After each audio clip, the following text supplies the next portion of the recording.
ಸಾಯಿ ಗುರುಭ್ಯೋ ನಮಃ. ಬ್ರಾಹ್ಮಿ ಗರ್ಭ ಕಾರ್ಯಕ್ರಮಕ್ಕೆ ನಿಮ್ಮೆಲ್ಲರಿಗೂ ಸ್ವಾಗತ. ದಿನಕ್ಕೊಂದು ಸಬ್ಜೆಕ್ಟ್, ಅದಕ್ಕೆ ಸಂಬಂಧಪಟ್ಟಂಥ ವಿಷಯ, ಸಾಧ್ಯವಾದಷ್ಟು ಸೊಲ್ಯೂಷನ್ಸ್ಗಳನ್ನ ಕೊಡ್ತಾ ಬರ್ತಾ ಇದ್ದೀವಿ. ಈ ಕಾರ್ಯಕ್ರಮನೂ ಅಷ್ಟೇ. ಈಗ ನಾನು ಹೇಳ್ತಿರೋ ಕಾರ್ಯಕ್ರಮ ತುಂಬ ಸಿಂಪ್ಲೆಸ್ಟ್ ವೇನಲ್ಲಿ ನಾನು ತೊಗೊಂಡ್ಬಿಟ್ಟಿದ್ದೀನಿ.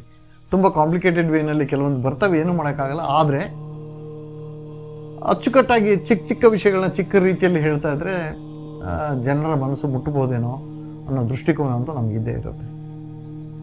ನೋಡೋಣ, ವ್ಯವಹಾರ ಮಾಡುವಂಥ ವ್ಯಕ್ತಿಗಳು ತಮ್ಮ ವ್ಯವಹಾರದಲ್ಲಿ ಯಾವ ರೀತಿಯಲ್ಲಿ ಸಕ್ಸಸ್ಸನ್ನು ಪಡಿತಾರೆ. ಕೆಲವು ಜನ ಎಷ್ಟೇ ಪ್ರಯತ್ನ ಪಟ್ಟರೂ ಸಕ್ಸಸ್ಸು ಸಿಗೋದೇ ಇಲ್ಲ. ನಮ್ಮ ಜೀವನದ ಕರ್ಮನೇ ಇದು ಅಂತ ತಿಳ್ಕೊಳ್ಳುವಂಥ ವ್ಯಕ್ತಿಗಳು ಕೂಡ ಇದ್ದಾರೆ. ಒಬ್ಬ ವ್ಯಕ್ತಿ ತುಂಬ ಶ್ರದ್ಧೆ ವಹಿಸಿ ತನ್ನ ಬಿಸ್ನೆಸ್ಸನ್ನು ಮಾಡ್ತಾ ಇರ್ತಾನೆ, ಎಫರ್ಟ್ ಆಗ್ತಾ ಇರ್ತಾನೆ. ಹೇಳ್ತಾರಲ್ಲ, ಸ್ವಪ್ರಯತ್ನ ಹೆಚ್ಚಿಗೆ ಬೇಕ್ರಿ. ಸ್ವಪ್ರಯತ್ನ ಮಾಡೋದ್ರಿಂದ ನಾವು ನಮ್ಮ ವ್ಯವಹಾರದಲ್ಲಿ ಮುಂದುವರಿಬೋದು. ಒಳ್ಳೆ ಟೆಕ್ನಿಕ್ ಇರಬೇಕು, ಟೆಕ್ನಿಕಲ್ ನಾಲೆಡ್ಜ್ ಇರಬೇಕು, ಟೆಕ್ನಿಕ್ಸ್ ಇರಬೇಕು. ವ್ಯವಹಾರ ಜ್ಞಾನಕ್ಕೆ ಬೇಕಾದಂಥ ಲೋಕಾರೂಢಿಗಳಲ್ಲಿ ಈ ನಡೆಯುವಂಥ ವಿಷಯಗಳು ನಮಗೆ ತಿಳ್ಕೊಂಡಿರಬೇಕು. ಪ್ರೆಸೆನ್ಸ್ ಆಫ್ ಮೈಂಡ್ ಇವೆಲ್ಲ ಬೇಕು. ಅವಾಗ ಮಾತ್ರ ಸಕ್ಸಸ್ ಆಗ್ಲಿಕ್ಕೆ ಸಾಧ್ಯ ಅಂತ ಹೇಳ್ತಾರೆ. ಅದು ಅವರವ್ರ ಪಾಲಿಸಿ, ಇಲ್ಲ ಅಂತ ಹೇಳ್ತಿಲ್ಲ. ಅವ್ರ ಪಾಲಿಸಿ ಅವ್ರಿಗೆ ಗೊತ್ತಿಲ್ಲದೆ ಇನ್ನೊಂದು ಪಾಲಿಸಿ ಇರುತ್ತೆ ಅವರಲ್ಲಿ, ಅದು ಅವ್ರ ಗಮನಕ್ಕೆ ಬರಲ್ಲ. ಬಹಳ ಮುಖ್ಯವಾದಂಥ 3 ಪಾಯಿಂಟ್ಗಳು ಇವತ್ತು ನಾನು ಓದು ಕಾರ್ಯಕ್ರಮದಲ್ಲಿ ಸಣ್ಣ ಒಂದು ಮಾಹಿತಿಯನ್ನು ಕೊಟ್ಟಿದ್ದೀನಿ ನಿಮಗೆ. ಯಾವ ಒಬ್ಬ ವ್ಯಕ್ತಿ ತನ್ನ ಒಂದು ವ್ಯವಹಾರವನ್ನು ಮಾಡಬೇಕು ಅಂತ ಇಷ್ಟಪಟ್ಟು ಮುಂದೆ ಬಂದಿರ್ತಾನೋ ಅವನು ಚೂಸ್ ಮಾಡಬೇಕಾಗಿರುವಂಥ ಮೊಟ್ಟ ಮೊದಲನೇ ಪಾಯಿಂಟ್ ಯಾವುದು ಗೊತ್ತಾ? ಭೂಬಲ, ಭೂಮಿಯ ಬಲ ಅಂತ ಹೇಳಿದ್ದೀನಿ ಅಷ್ಟೇ. ಎರಡನೇದು ಗ್ರಹ ಬಲ, ಗ್ರಹಗಳ ಅನುಕೂಲತೆಗಳು. ಮೂರನೇದು ದೈವ ಬಲ. ನೋಡಿ ಇಲ್ಲಿ ಹೇಗಿದೆ ಅಂದರೆ, ಭೂಬಲಹದ ಸಾಧ್ಯತೆಗಳು ನಮ್ಮ ಮೇಲೆ 45% ಇಂಪ್ಯಾಕ್ಟ್ ಆಗ್ತಾ ಇರುತ್ತೆ. ಗ್ರಹಗಳ ಬಲ ಅದು ಕೂಡ 45% ನಮ್ಮ ಮೇಲೆ ಇಂಪ್ಯಾಕ್ಟ್ ಆಗ್ತಾ ಇರುತ್ತೆ. ಕೇವಲ 5% ಇದೆಯಲ್ಲ, ಇದನ್ನ ದೈವ ಬಲ ಅಂತ ಕರೆಯೋದು. ಯಾವುದೋ ವ್ಯಕ್ತಿ 100ನ ರೀಚ್ ಆಗಬೇಕಂದ್ರೆ ಕನಿಷ್ಠ ಅಂದ್ರೂ ಕೂಡ 99 ಆದ್ರೂ ಆಗಲ್ಲ, 99.99 ಆದ್ರೂ ಆಗಲ್ಲ. 100ಗೆ 100 ಸಾಟಿ ಅಲ್ವಾ? ಆದ್ರಿಂದನೇ ಈ 5% ಅಂತ ಹೇಳಿದ್ನಲ್ಲ, that is called as the luck ಅಂತ ಹೇಳ್ತೀನಿ. ನೀನು ಮಾಡುವಂಥ ಕಾರ್ಯಕ್ರಮ, ಶ್ರದ್ಧೆ, ನಿನ್ನ ಶ್ರಮ ಎಲ್ಲ ಇದ್ರೂ ಕೂಡ ದೈವಕ್ಕೆ ಸಂಬಂಧಪಟ್ಟ ಮಿಂಚಿ ಯಾವುದು ಮಾಡಲಿಕ್ಕಾಗಲ್ಲ. 5% ಅನ್ನೋದು ನಿನ್ನ ಲಕ್ ಇದ್ರೆ ಮಾತ್ರನೇ. ಅದಕ್ಕೆ ಹೇಳೋದು, ದೇವರು ನಮಗೆ ಚಾನ್ಸ್ ಕೊಡ್ತಾನೆ ಜೀವನದಲ್ಲಿ. ಒಂದ್ಸರಿ ಒಂದು ಚಾನ್ಸ್ ಕೊಡ್ತಾನೆ, ವೆರಿ ಗುಡ್ ಚಾನ್ಸ್ ಕೊಡ್ತಾನೆ. ದೇವರು ಆ ಕೊಟ್ಟಂಥ ಚಾನ್ಸನ್ನು ನಾವು ಸರಿಯಾದ ರೀತಿಯಲ್ಲಿ ಬಳಸ್ಕೋಬೇಕು. ಅದನ್ನು ಬಿಟ್ಬಿಟ್ಟು ಕೊಟ್ಟಂಥ ಚಾನ್ಸಲ್ಲಿ ಕೂಡ ಚಾಯ್ಸಸ್, ಆಯ್ಕೆಗಳನ್ನ ಮಾಡ್ತಾ ಹೋದರೆ you will never success in your life. ಬರೆದಿಟ್ಕೊಂಡ್ಬಿಡಿ ಇದನ್ನು. ನಾನಿವತ್ತು ಈ ಒಂದು 3 ಪಾಯಿಂಟ್ಗಳಲ್ಲಿ ವಿಶಿಷ್ಟವಾಗಿ ನಾನು ಈ ಸ್ಥಾನಬಲವನ್ನು ನಾನು ಮಾತಾಡ್ತಾ ಇದ್ದೀನಿ. ಹೇಗೆ, ಯಾವುದು ಬಿಸ್ನೆಸ್ಸನ್ನು ನೀನು ಪ್ರಾರಂಭ ಮಾಡಬೇಕಂದ್ಕೊಂಡಿದೆಯೋ ಆ ಸ್ಥಳಕ್ಕೆ ನೀನು ಹೋಗಿ ಕಾಲಿಟ್ಟಾಗ ನಿನ್ನ ಮೈಯಲ್ಲಿರುವಂಥ ನರನಾಡಿಗಳು ಜುಮ್ ಅನ್ಬೇಕ್ರೆ, ಓ ಈ ಭೂಮಿ ನಂದು, ಈ ಭೂಮಿಯಲ್ಲಿ ನಾನು ವ್ಯವಹಾರವನ್ನು ಮಾಡಲಿಕ್ಕೆ ನಿಂತ್ಕೊಂಡಿದ್ದೀನಿ, ಇದರಿಂದ ನಾನು ಲಾಭ ಪಡಿತೀನಿ ಅನ್ನೋ ಒಂದು ದೃಢವಾದ ಮನೋಸಂಕಲ್ಪ ನಿಮ್ಮಲ್ಲಿ ಬೆಳೀಬೇಕು. ಅವಾಗ ಆ ಜಾಗ ನಿನಗೆ ಸರಿಯಾದ ರೀತಿಯಲ್ಲಿ ಹೊಂದಾಣಿಕೆಯನ್ನು ಹೊಂದುತ್ತೆ. ಯಾವ ಜಾಗಕ್ಕೆ ಹೋದ ತಕ್ಷಣ ಇದೇ ಜಾಗ, ಇಲ್ಲೇನೋ ಬಿಸ್ನೆಸ್ ನೋಡ್ಬೇಕಾ, ಇದು ಏನೋ ನಮ್ಮ ಕರ್ಮ ಏನಿದೆ ನೋಡೋಣ ಮಾಡೋಣ ಅಂತಂದು ಹೋದರೆ ಮತ್ತೆ ಪಾತಾಳಕ್ಕೆ ಬೀಳ್ಬಿಡ್ತೀಯ. ಇದನ್ನು ನಾವು ಸ್ಥಾನಬಲ ಅಂತ ಕರಿತೀವಿ. ಈ ಸ್ಥಾನಬಲ ಇಲ್ಲದೆ ಇದ್ದಾಗ ನಮ್ಮಲ್ಲಿ ಉಂಟಾಗುವಂಥ ವೇದನೆಗಳು ಏನು ಗೊತ್ತಾ? ಎಷ್ಟೊಂದು ಅಮೌಂಟ್ನ ಇನ್ವೆಸ್ಟ್ ಮಾಡಿ ದೊಡ್ಡ ಒಂದು ಇಂಡಸ್ಟ್ರಿನೋ, ಫ್ಯಾಕ್ಟ್ರಿನೋ, ಶಾಪೋ ಏನೋ ಹಾಕ್ಬಿಟ್ಟಿರ್ತೀಯ. ಹಾಕಿದ್ಮೇಲೆ ಅಲ್ಲಿ ಹೋಗಿ ಕುತ್ಕೊಂಡು ನಾನು ವ್ಯವಹಾರ ಮಾಡಬೇಕು ಅಂತ ಒಂದು ಮನಸ್ಸಿನಲ್ಲಿ ಯೋಚನೆನೂ ಬರಲ್ಲ. ಓ ಶಾಪ ಅಂದರೆ ತಲೆನೋವು ಬರುತ್ತೆ ಅನ್ನೋ ರೀತಿಯಲ್ಲಿ. ಅಲ್ಲಿಗೇನಪ್ಪ ಹೋಗೋದು, ಮೇಂಟೈನ್ ಮಾಡ್ತಾರೆ ಬಿಡು, ಹುಡುಗರಿದ್ದಾರೆ, ಈ ರೀತಿಯ ಒಂದು ಕ್ರಿಯೆ ನಿಮ್ಮಲ್ಲಿ ಉಂಟಾಯಿತು ಅಂದರೆ ಆ ಜಾಗ ಡೆಫಿನೆಟ್ಲಿ ನಿಮ್ಮ ಬಾಡಿ ವೈಬ್ರೇಷನ್ ಅಂತ ಹೇಳ್ತೀವಿ, ಅದಕ್ಕೆ ಮ್ಯಾಚ್ ಆಗೋದೇ ಇಲ್ಲ. That is the first point of failureness in your business. ಎರಡನೇದು, ಏನೋ ದೊಡ್ಡವರು ಏನೋ ಬೈತಾ ಇದ್ದಾರೆ, ಹೋಗ್ಬೇಕು ಶಾಪ್ಗೆ ಹಂಗೆ ಹಿಂಗೆ ಅಂತ, ಸರಿ ಹೋದೆ, ಕೂತ್ಕೊಂಡೆ, 1 hour ಕೂತ್ಕೊಳಕ್ಕಾಗಲ್ಲ, 2 hours ಕೂತ್ಕೊಂಡೆ ಅನ್ಕೋ, ಕೈಯಲ್ಲಿ ಮೊಬೈಲ್ ಇಟ್ಕೊಂಡು ಆಟ ಆಡೋದು, ಅಥವಾ ಏನೋ ಸುಮ್ಮನೆ ಯಾರ್ಯಾರಿಗೋ ಫೋನ್ ಮಾಡ್ಕೊತಾ ಇರೋದು, ವ್ಯವಹಾರದ ಬಗ್ಗೆ ಯೋಚನೆ ಇಲ್ಲ. ಹುಡುಗರು ಬರೋ ಕ್ಲೈಂಟ್ಸ್ಗಳು ಬರ್ತಾರೆ, ಅವ್ರ ಜೊತೆ ಏನೋ ಮಾತಾಡಿ ಏನೋ ಕೊಟ್ಟು ಏನೋ ಕಳಿಸ್ತಾರೆ. No, you don't have any interest in that particular business. ಇದಕ್ಕೆಲ್ಲ ಕಾರಣ ಏನು ಗೊತ್ತಾ? ನೀನು ಕುಳಿತುಕೊಂಡಿರುವಂಥ ಸ್ಥಳ ಇದೆಯಲ್ಲ, ಅದು ನಿನಗೆ ಮ್ಯಾಚಿಂಗ್ ಆಗ್ತಾನೆ ಇಲ್ಲ ಅಂತ ಅರ್ಥ.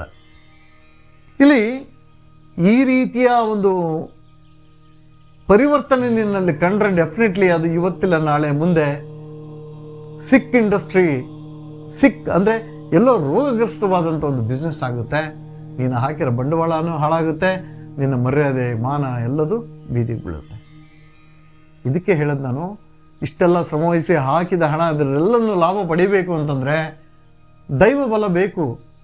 ದೈವ ಬಲ ಅನ್ನಂದ್ರೆ ಅರ್ಥ ಪಿತೃಗಣಗಳ ಆಶೀರ್ವಾದ ನಿನಗೆ ಬೇಕು, ನಿನ್ನ ಕುಲದೇವತೆಯ ಆಶೀರ್ವಾದ ಬೇಕು, ನಿನ್ನ ಮನೆ ದೇವರ ಆಶೀರ್ವಾದ ಬೇಕು, ಅಥವಾ ನಿನಗೆ ಇಷ್ಟ ದೈವ ಇದೆಯಲ್ಲ ಅದಕ್ಕೆ ನೀನು ತಲೆ ಬಾಗಲೇಬೇಕು.